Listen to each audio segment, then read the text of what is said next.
20,000 ఓట్లేమో బీసీలే. నేను గెలుస్తా అని చెప్పి శ్రీపాల్ రెడ్డి తిరుగుతా ఉన్నాడు.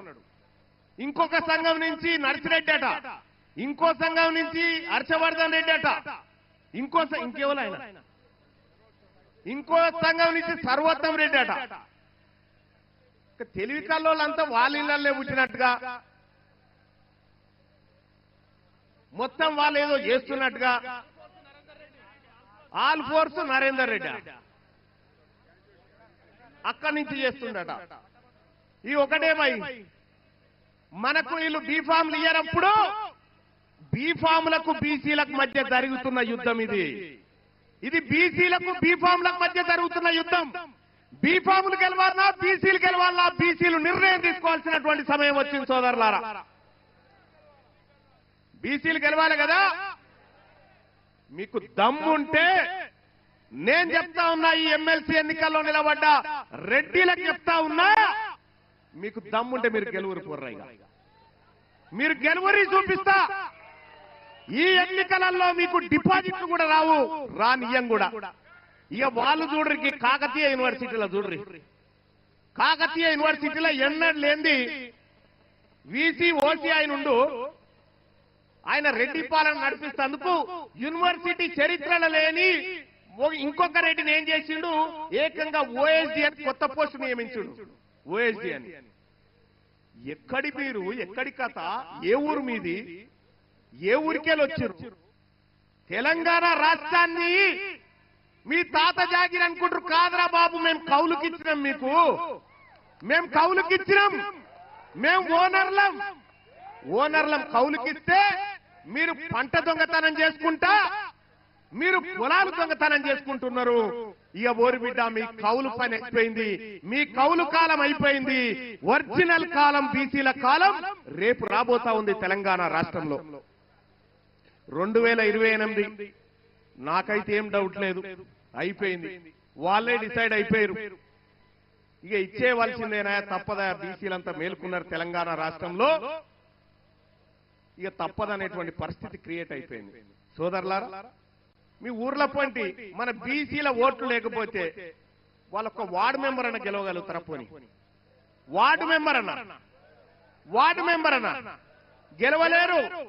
2028లో ఈ తెలుగు గడ్డ మీద మొట్టమొదటి బీసీ ముఖ్యమంత్రి కాబోతా ఉండు ఈ తెలంగాణ రాష్ట్రానికి. ఇది రాసి పెట్టుకోండి, ఇది జరిగి తీరుతుందని చెప్పి తెలియజేస్తా ఉన్నా సోదరులారా. తెలంగాణ రాష్ట్రానికి చివరి ఓసీ ముఖ్యమంత్రి రేవంత్ రెడ్డి గారే.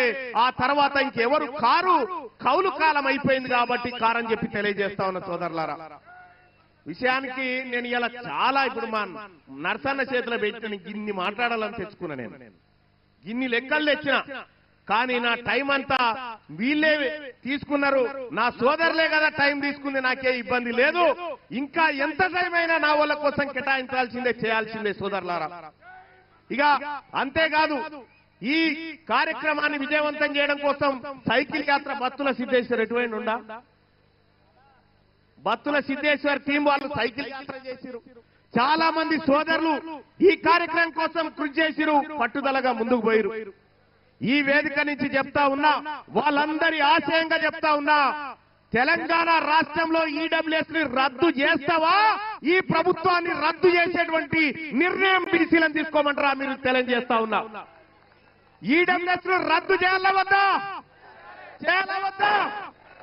ఈడబ్ల్యూఎస్ ని రద్దు చేయాలి, బీసీలకు సమాన వాటా కల్పించాలని చెప్పి తెలియజేస్తా ఉన్నా. అమ్మా, ఇలా బీసీలం ఎంతమంది ఇవాళ లెక్క చెప్పారు? 56-57% ఉన్నారా మీరు బీసీలు అని చెప్పి ప్రభుత్వం లెక్క చెప్పింది.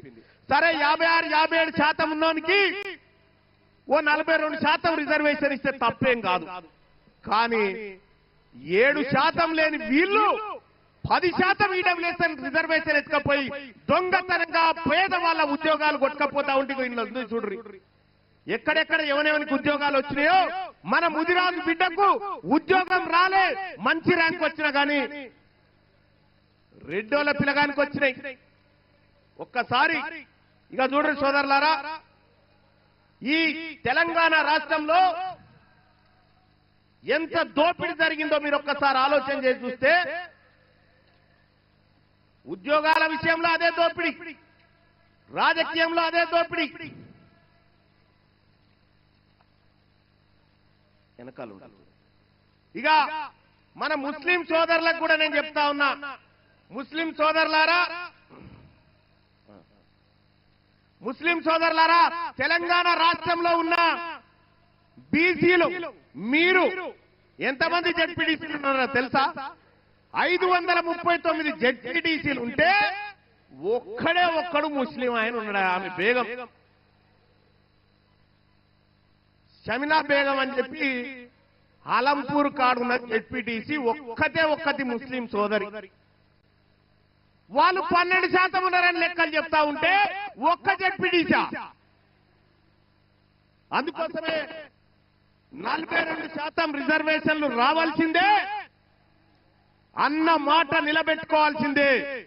సోదరులారా, ఈ 42 కాదు కానీ ఆ జనరల్ కోటాలు ఏవైతే ఉన్నాయో, జనరల్ కోటా అంటే ఇక మనమే కదా, బీసీలే, అన్రిజర్వ్డ్ ప్లేసెస్ అన్ని బీసీలే, అన్ని చోట్ల బీసీలు ఎన్నికల్లో నిలబడి తమ సత్తా దాటాలని చెప్పి తెలియజేస్తా ఉన్నా. అలాగే ఇక మనది ఏ రంగంలో లేదు, సినిమా హీరోలు కూడా మనోళ్ళు ఏం లేరు, సినిమా హీరోలు ఏం లేరు. మొన్న క్యూ న్యూస్ లో వేస్తా ఉన్నా, ఎవరెవరు ఏం చేస్తా ఉన్నారు అని వేస్తా ఉన్నా. ఇక వాళ్ళు ఒక ఆయన అంటాడు ఏమని, మాకు తప్ప రిజర్వేషన్ ఉంటే తప్ప అంటుండే ఆయన. వరంగల్ మోరీలు ఎత్తేకాడ వీళ్ళకి రిజర్వేషన్ వద్దా మరి? 10% ఇవ్వాలన్నా వద్దాడా? మోరీలు తీసేకాడ వద్దా వీళ్ళకు? వద్దట. కొత్త పోస్టులు క్రియేట్ చేసుకుంటా అప్పరంగా దోపిడీ చేస్తా ఉన్నారు ఈ దొంగల ముఠ అంతా. తెలంగాణ బీసీ సమాజమా, ఇవాళ పెద్దలు ఆర్ కృష్ణయ్య గారు తన శక్తి వంచన లేకుండా కొట్లాడిండు తెలంగాణలో ఉన్నటువంటి బీసీల కోసం, ఏపీలో ఉన్న బీసీల కోసం, మొత్తం సమస్త బీసీల కోసం 30-40 ఏళ్లు తల్లాడిండు పెద్ద మనిషి. రక్తం ఉన్నన్ని రోజులు రాజీ పడకుండా పోరాటం చేసినటువంటి ఆర్ కృష్ణయ్య గారు ఇంకెంతకాలం పోరాటం చేయాలైనా? ఇంకేం చేయమంటారు ఇంకా ఆయనని? అందుకోసమే ఆయన కోరుకున్న ఆశయాలు గాని, ఆయన అనుకుంటున్నటువంటి బీసీ సమాజాన్ని గాని మనమే నిర్మించాలి, మనమే ముందుకు తీసుకుపోవాలని చెప్పి తెలియజేస్తా ఉన్న సోదరులారా. చాలన్నా, నీ జీవితం అంతా పోరాటం చేసినావు, మేమున్నాం, మేం చేస్తామన్నా 4 సంవత్సరాల్లో ఈ తెలంగాణ రాష్ట్రాన్ని బీసీల కాళ్ళ దగ్గరికి తీసుకొచ్చి పెట్టడమే మా లక్ష్యం అని చెప్పి తెలియజేస్తా ఉన్న సోదరులారా. మా మాతాన లీడర్లు లేరట. అమ్మ ఎంత వేదిక సరిపోక అందాకేసినాం. ఈయనే ఉన్నారు 1000 మంది ఉన్నట్టు మీద. కాబట్టి సోదరులారా, రాజకీయపరమైనటువంటి అవకాశాలు మనకు దక్కాలి. వార్డు మెంబరు జనరల్ అయినంటే దుంకురి కథం. జనరల్ అని తెలిస్తే తడుపున దుంకాలల్లా పోటీ చేస్తూనే ఉండాలి. ఎందుకంటే ఓట్లు మనే కదా, ఓట్లు మనే. ఇక మనం కూడా ఒకటి గుర్తుపెట్టుకోవాలి సోదరులారా, బీసీల దగ్గర పైసలు ఎక్కడి, బీసీలు ఎట చేస్తారు, ఏం చేస్తారంటే చితం పైసలు ఉన్నారా నాయన బీసీల దగ్గర? చితం పైసలు ఉన్నాయి. తెలంగాణ రాష్ట్రంలో 2 కోట్ల మంది వాళ్ళ మనోళ్ళే అని చెప్పినా, 2 కోట్ల మంది ఒక్క పూట ఛాయ్ బంద్ చేసి 10 రూపాయలు అర వారేస్తే 2 కోట్లు ఇంటూ 10 20 కోట్ల. 20 కోట్ల రూపాయలు ఛాయ్ బంద్ చేస్తే అయితే మన తాన. ఆదివారం మటన్ బంద్ చేస్తే 500 కోట్లు. మా తాన పైసలు లేవంటారు నాయన, అడ్డగోలుగున్నాయి మా తాన పైసలు. పైసలు లేని బికార్లు మీరు. మేము రేపు తెల్లారే వరకల్లా టీఆర్ఎస్ పార్టీని కొనేయమంటే కొనేస్తాం. మేము గంత డబ్బుంది బీసీల దగ్గర. రాబోయేటువంటి ఏ ఎన్నికైనా అది బీసీలదే కావాలి, బీసీ బిడ్డలే గెలవాలి. ఇక కొన్ని విషయాలు బీసీలు త్యాగాలు పోరాటాలని చెప్పి చెప్తా ఉంటే సోదరులారా సిగ్గనిపిస్తుంది వాళ్ళని చూస్తా ఉంటే. సర్దార్ సర్వాయి పాపన్ ఎవరు? మన బీసీ. సాకలి ఐలమ్మ ఎవరు? పుంజాల శివశంకర్ ఎవరు? బొమ్మగాని ధర్మభిక్షం ఎవరా? మన బిడ్డనే కదా. పండుగ సాయన్న ఎవరా? అనేక మంది బీసీల త్యాగంతో ఏర్పడ్డ ఈ నేల మీద మీ పెత్తనం ఏంది? కొండా లక్ష్మణ్ బాపూజీ ఎవరు? ఒరిజినల్ గా తెలంగాణ కోసం త్యాగం చేసిన బిడ్డలు వీళ్ళంతా. దొడ్డి కొమరయ్య ఎవరు? ప్రొఫెసర్ జయశంకర్. ఈ వేదిక నుంచి నేను చెప్తా ఉన్నా మా నాయకత్వానికి అందరికి కూడా, బీసీల మంత్రం తీర్మానిస్తా ఉన్నాం. ఇలా తెలంగాణ రాష్ట్రానికి జాతిపితగా మేము జయశంకర్ సార్ను గుర్తించుకుంటా ఉన్నాం. ఆయన తప్ప ఇంకెవరు లేరు జాతిపిత. జాతిపిత జయశంకర్ సార్. తెలంగాణ జాతిపితగా ఆయనని మనం గౌరవించుకోవాల్సిందే, గౌరవించుకుంటాం కూడా. మీరు గుర్తింపునిచ్చినా మీ తొక్కల గుర్తింపు ఎవరికి అక్కర్లేదు. మా నాయకుడిని మేము గుర్తించుకుంటాం, మా నాయకులను మేము గుర్తించుకొని తీరుతాం.